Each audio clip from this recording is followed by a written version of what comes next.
pessoal, aqui quem fala é o engenheiro agrônomo André Futman do canal Planta Sem Mistério e blog Orquídea Sem Mistério. Bom, gente, vocês estão vendo aqui essa plantinha aqui, essa orquídea espetacular. Olha que coisa linda, gente. Vocês estão olhando aqui essas flores. Olha esse outro cacho aqui dela. Olha essa outra flor aqui. Olha esse outro cacho aqui abrindo agora. Vocês podem ver, ó, tá até com a cor um pouco mais avermelhada do que a outra. Opa, até embolou aqui. Estão vendo? Bonita demais, né, gente? Pois bem, essa aqui, gente, é a Kiwi, a BLC Kiwi Sexta Galáxia. Então, o vídeo de hoje vai ser para falar um pouquinho mais das fases do desenvolvimento desse híbrido fantástico, o jeitão do seu vegetal e as dicas de cultivo dessa magnífica planta. Vamos começar então?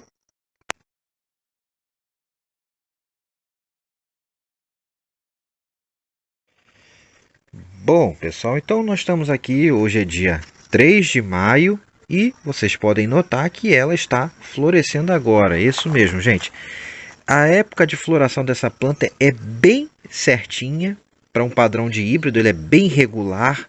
Normalmente ele floresce uma vez por ano e sempre na mesma época, que costuma ser entre abril e maio, raramente início de junho. Normalmente metade final de abril para início e meio de maio é o período de floração dessa planta. Bom, nesse período de floração agora que nós estamos, no outono, né, encaminhando para metade do outono, vocês podem notar aqui que ela, deixa eu chegar um pouquinho mais aqui, o seu broto, ó, praticamente terminando seu desenvolvimento. Esse aqui, ó, mais recente, que nasceu por último, com a espata ainda verde, e esse outro aqui, ó, com a espata seca e mais maduro, já completamente desenvolvido, enquanto esse aqui está em fase final de maturação. Ou seja, vocês podem ver que ela, mesmo com brotos que cresceram em um período diferente, eles floresceram ao mesmo tempo praticamente. Ou seja, essa planta, gente, ela sincroniza a floração, ela tende a florescer todas ao mesmo tempo ou com uma ligeira diferença de tempo entre uma haste e outra, beleza? Então, nós estamos agora no metade de outono e ela está florescendo e o bulbo mais recente madurando e ela já enraizou. Ela ainda pode provavelmente soltar mais um pouco de raízes, pessoal. Essa planta aqui, ela tende a soltar raiz depois da floração e também antes da floração. Então, só seu enraizamento, ó, ele já enraizou aqui, tem raiz nova, mas ainda tem espaço para sair raiz. Provavelmente ainda vai sair mais um pouco de raiz após essa floração. Então, podemos dizer que essa é uma planta de enraizamento relativamente irregular, pessoal, beleza? Mas com predominância para fase de brotação dessa planta. Bom, aí entramos no inverno, entramos no período do inverno e essa planta não vai ter muita coisa. A sua floração já vai passar, com durabilidade média de 1 mês a floração dessa planta. Ela vai passar até junho, essa floração já vai cair. E não vamos ver atividade de brotação nessa planta. Provavelmente vai ter enraizamentos, mas não brotações. Aí passamos o inverno e essa planta praticamente se apresenta sem brotações e sem enraizamentos, além daqueles que já começaram. Bom, aí nós vamos entrar no período da primavera. Vamos entrando para a primavera, aí essa planta começa a apresentar brotação, pessoal. Então, lá para setembro, outubro, pode adiantar um pouquinho, pode atrasar mais. Setembro, outubro, novembro, essa planta inicia o ciclo de brotação. Esse híbrido não é um híbrido que vem com tantas brotações assim, mas normalmente ele vem a cada ciclo de brotação de 1 a 2 a 3 brotações, dependendo do tamanho da planta. Pode vir até um pouquinho mais. Entretanto, normalmente o que acontece? Sai primeiro um broto mais adiantado no início da primavera, como esse que vocês estão vendo, ó, esse aqui mais atrasado. Esse aqui, ó, mais maduro. E aí, mais adiante, tende a vir outro broto. Por exemplo, ela pode vir brotação na primavera e no verão vir mais brotação. Essa brotação vai crescendo, vai provavelmente enraizar ainda na primavera ou no verão e vai espatar. Então a gente vai adentrando o verão, os brotos que estão em desenvolvimento vão entrando na sua fase final de crescimento, emitindo a espata, e aí eles ficam numa espécie de latência ali, aquela espata fica parada e o broto vai continuando a maturação dele. E ainda no verão, além do enraizamento desse broto, podemos ter emissão de mais alguma brotação, como por exemplo essa aqui, ó, que vem uma brotação de verão, que veio mais atrasada, e aí ela cresceu, e aí, gente, encaminhando para o final, metade para o final do verão, os brotos tendem a estar já completamente desenvolvido com as suas espatas, mas ainda sem sinal de floração. Então, o broto mais atrasado, a espata pode secar um pouco. Às vezes seca, às vezes não. O broto que saiu por último, ele pode ainda manter a espata verde até sua floração, como vocês estão vendo aqui, ó, espata verde, espata seca. Então essa planta pode florir tanto na espata verde quanto na espata seca e eventualmente pode até vir sem espata, mas normalmente vem uma espata como essa que vocês estão vendo aqui, beleza? Aí, gente, chegamos no final do verão com a planta já madura, com os bulbos maduros, entrando no outono, começa a surgir os botões na espata em abril e eles se desenvolvem rapidamente até o final de abril, início de maio. E aí vem novamente a floração, que dura um mês. Aí vem mais um pouco de enraizamento e o ciclo se repete depois disso tudo, gente. Beleza? Agora aqui, só para finalizar as fases do desenvolvimento, olha que curioso. Vamos à curiosidade, ó. Vocês estão vendo? Esse aqui é o bulbo que saiu mais atrasado na planta. Vocês podem ver que ele ainda está em maturação. E essa floração já está completamente madura, ela está plena, com a sua cor mais amarelada, completamente expandida, né? E esse aqui é o bulbo que cresceu primeiro, na primavera ainda. Esse é o bulbo que cresceu mais adiantado na primavera e ficou mais tempo espatado, a espata secou e saiu a floração. Só que olha só, essas flores estão avermelhadas ainda. Por quê, gente? Essa planta tem duas cores de flor? Olha só, não, gente, ela não tem duas cores de flor. O que acontece é que quando ela está abrindo, ela abre mais avermelhada e depois ela vai amarelando. Os botões dela são bem avermelhadinhos, bem amarronzados. Depois, conforme ela vai ficando madura, ela vai ficando mais amarelada. Então vocês podem ver bem a diferença aqui, ó, o labelo ainda bem avermelhado.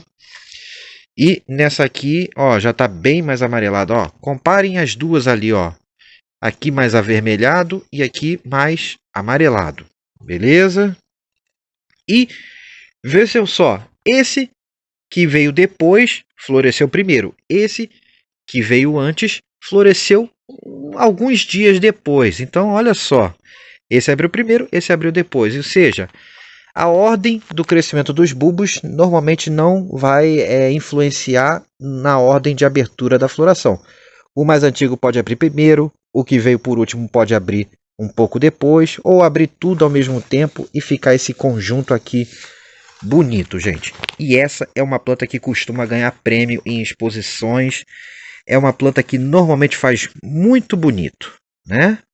Então, essas foram as fases do desenvolvimento da BLC Kiwi Sexta Galaxy. Beleza, gente? Agora, vamos ver um pouquinho do jeitão do corpo dessa planta, do vegetal dela. Vamos lá.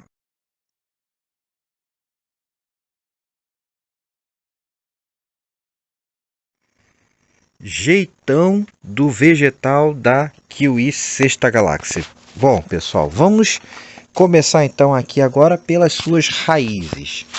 Bom, nas raízes aqui não tem muito o que falar aqui, novidade, são raízes de calibre intermediário a grosso, como qualquer outra Cattleya. Afinal, isso aqui é um híbrido de Catleya, pessoal, beleza?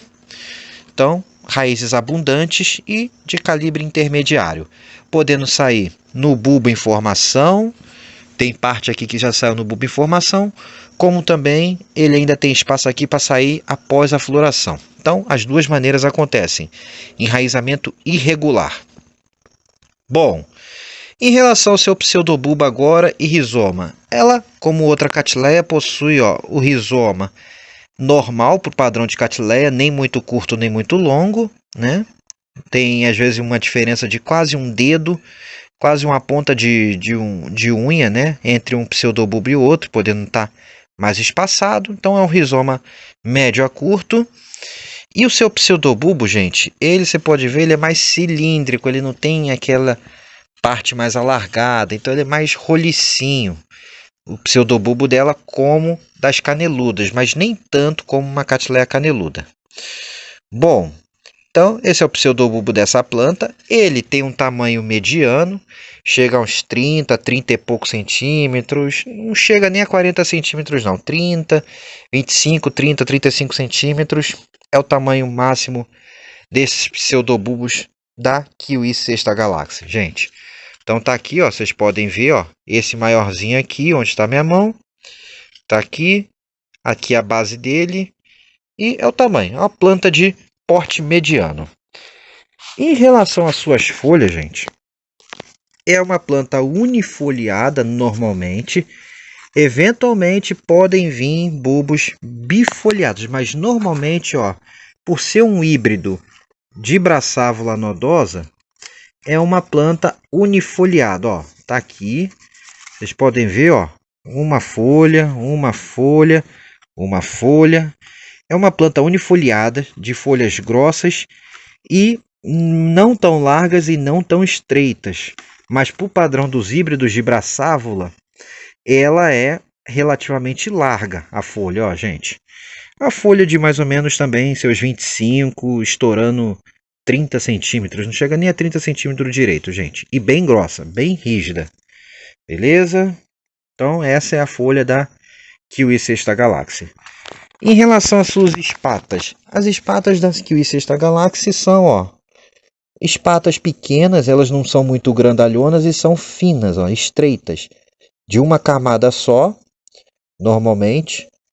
E é isso aí, elas podem florir tanto com a espata verde quanto com a espata seca. As duas maneiras de floração acontecem nessa planta.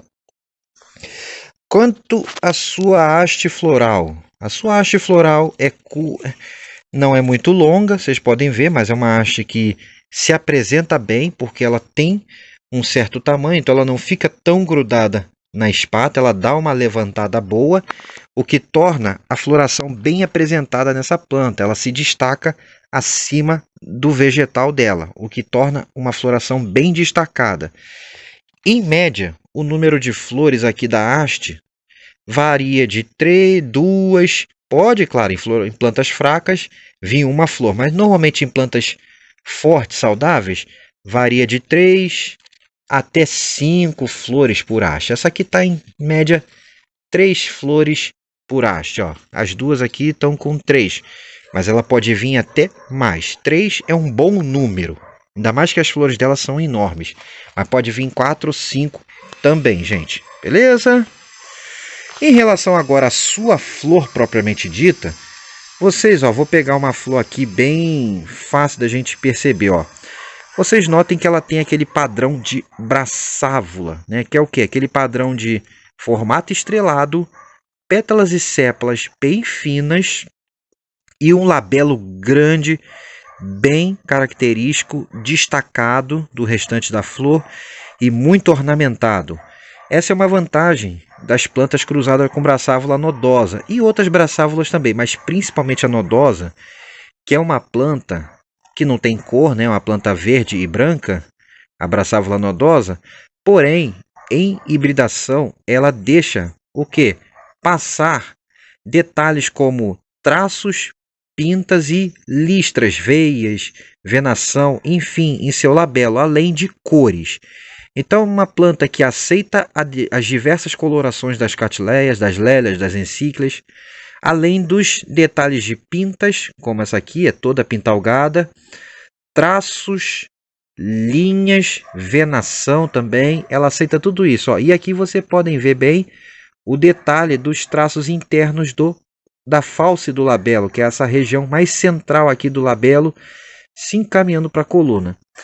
E é uma flor de tamanho grande, gente. É uma flor que tem uns quase 12, 15 centímetros aqui de ponta a ponta, de envergadura de ponta a ponta de uma pétala a outra. Então é uma flor de grande porte para o padrão dos híbridos de braçávula nodosa. Vocês podem ver aqui. A cor varia do amarelado com tonalidade, com nuances de avermelhado, meio amarronzado, gente. Então realmente é uma planta muito bonita, além de que ela abre mais avermelhada, bem avermelhadinha, e com o tempo o amarelo vai tomando conta da flor até ela morrer completamente amarelada, beleza? E com essas pintas espetaculares. Não tem cheiro, acabei de tirar, é uma planta que não possui perfume normalmente, e a sua floração dura em média 1 mês, beleza, gente? Então, aqui falei um pouco agora do jeitão do vegetal, do jeitão da planta da BLC Kiwi Sexta Galáxia. E se eu achar, eu vou colocar na descrição do vídeo a genealogia, o link da genealogia dessa planta para os curiosos que quiserem aprofundar um pouquinho mais sobre essa orquídea maravilhosa. Agora, para finalizar o nosso vídeo, vamos às dicas gerais de cultivo dessa planta, gente? Vamos lá?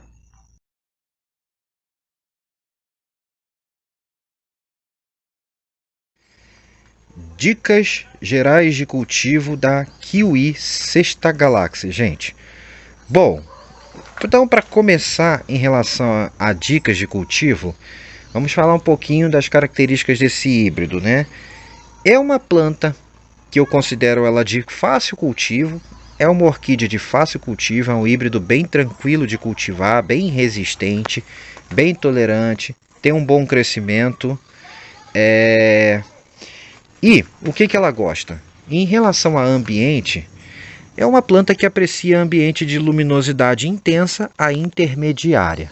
Claro, ambiente que pegue bastante luminosidade indireta, se você cultiva, claro, numa varanda, numa beirada de janela, num terraço coberto, ou embaixo de uma árvore, né, o vaso pendurado, ou até amarrada na árvore. Tem que ser um local com uma boa claridade, como vocês estão vendo agora aqui, ó, ambiente bem claro. Claro, não pode pegar o sol direto em cima porque vai queimar. Ou então o local em que tenha muito sol e você faça a proteção com tela de sombreamento, como é o caso aqui do orquidáriozinho velho. Bom, então a planta gosta de bastante luz. Em termos de ventilação e umidade, ela aprecia ambientes com boa ventilação, claro, sem exageros e sem ser abafado demais, e bastante umidade. Como toda Cattleya, gosta de ambientes úmidos. Em relação à temperatura, é uma planta bem eclética, ou seja, você consegue cultivar em locais de temperaturas mais amenas a locais de temperaturas mais quentes, como é o meu aqui. Então, é uma planta que se adapta bem aos vários tipos de ambientes de cultivo. Beleza? O que mais também que podemos falar sobre ela? Agora, em relação a vasos e substrato para essa planta, gente. Em relação a vasos e substrato, vocês podem olhar aqui, ó. Esse aqui é o vasinho dela, ó. Ela está plantada na brita. Essa minha aqui está na brita pura, já está até pedindo replante. Porque ó, ela já está para fora do vaso. Ela está pedindo replante. Então, ela está na brita, mas vocês podem utilizar o que de substrato? Podem utilizar os substratos padrões que a gente usa para orquídeas, cattleias e outras de um modo geral. Por exemplo, brita, carvão e pinos, ou pinos, carvão e um pouquinho de esfagno, ou casca de macadâmia com carvão e brita. Enfim, aquele substrato que você consegue ter o melhor cultivo. E também podem ir em toquinhos também, pode ser cultivado em cachepôs e toquinhos. E um outro fato interessante dessa planta, não dá para ver direito aqui porque eu não tenho como mexer muito nela porque ela está agarrada. Mas se vocês notarem, ó, ela tem isso aqui, ó. Ela levanta o seu rizoma. Eu não falei ali, mas agora já completando aqui, ó. Então esse fato na hora do replante, na hora do plantio tem que ser levado em consideração. Essa planta ela tende a afastar o rizoma do substrato e as suas raízes ficam como raízes suportes, como vocês estão vendo aqui, ó. Então, conforme ela vai desenvolvendo, o rizoma vai levantando e ela vai se afastando do substrato. Isso acaba sendo uma vantagem também no caso das pragas e doenças, mas vamos deixar isso lá para frente.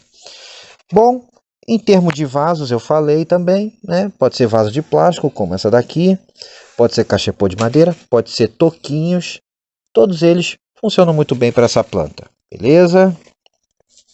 Agora em relação à rega e adubação. Rega e adubação. Essa planta, gente, em relação a regas e adubações, em relação à rega, segue o mesmo princípio para outras orquídeas, ou seja, secou, molhou com abundância. Para saber se está seco ou não, é só fazer a regra do dedão. Coloca o dedo lá dentro do substrato. Se sair úmido, não molhe. Se sair sequinho, aí você rega ela com vontade. Beleza, pessoal? Em relação à adubação, segue o mesmo princípio para outras orquídeas. Segue os mesmos padrões de adubações que a gente usa nas demais orquídeas. Não tem grandes diferenças aqui.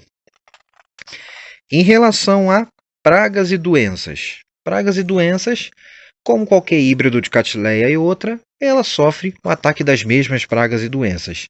Ou seja, tomar cuidado com as cochonilhas, com os ácaros, com lesmas e caracóis que detonam suas raízes. Ficar sempre atento e fazer as prevenções e controle sempre que necessário, gente. Em relação a doenças também, embora seja uma planta bem resistente, uma planta bem forte, ela pode sofrer ataque das mesmas doenças, como as podridões, as manchas foliares, as antracnoses, as ferrugens e as viroses também. Uma coisa interessante, como agora eu queria chegar aqui, o fato dela levantar o rizoma para fora do substrato ajuda a dificultar um pouco também o ataque, embora não vai ser 100%, mas vai ajudar a evitar o excesso de umidade na base da planta. Isso ajuda a prevenir um pouco a questão das podridões e do fusário, da canela seca. Então, isso é um ponto positivo para essa planta, gente. Beleza? Mas, como qualquer outra orquídea, a gente tem que tomar os mesmos cuidados para evitar as doenças, fazer prevenção com fungicidas ou com calda bordaleza, um bom cultivo, um bom ambiente, bem arejado, bom substrato, ou fungicida da sua preferência também, ou pode ser a calda bordaleza, sufocáustica, enfim. Inclusive hoje aqui eu vou fazer uma prevenção e o controle com calda sufocáustica nas orquídeas aqui. Bom, então, fazendo esses cuidados, aí a gente chega agora para o replante e divisão. Bom, essa é uma planta, pessoal, que aceita bem o replante e bem a divisão. Qual época a gente deve preferencialmente mexer nessa planta? Podemos mexer nela logo assim que acaba a floração. Uma vez que ela tem enraizamento irregular, ela pode enraizar após a floração. Ou também, se o seu ambiente for muito seco e o clima for muito desfavorável nessa época, dê preferência para mexer nela na fase de brotação, na primavera, quando o broto já estiver mais desenvolvido e você estiver notando o enraizamento. Aí você mexe nela sem problemas nenhum. Em relação à divisão, como eu falei, é uma planta que aceita bem a questão da divisão. Então, o ideal é que você faça cortes dela de no mínimo 3 pseudobulbo. Pode ser com frente de brotação ou sem frente de brotação. Essa planta tende a brotar com uma certa tranquilidade. Beleza? E é isso que eu tinha para falar no momento, gente, sobre essa planta. Espero que tenham gostado. Fique agora só com um pouquinho mais da floração da Kiwi Sexta Galaxy. E lembrando, gente, se gostaram do vídeo, deem aquele joinha. Vamos ajudar aqui no canal a continuar crescendo e fazendo o seu trabalho. Se inscrevam no canal, Ative o sininho para receber as atualizações. Assista as demais séries do canal. Continue assistindo os vídeos da playlist de fase do desenvolvimento e as demais playlists do canal, gente. Agora, um forte abraço a todos e até a próxima em Plantas e Orquídeas Sem Mistério, gente. Agora eu fui. Tchau, tchau.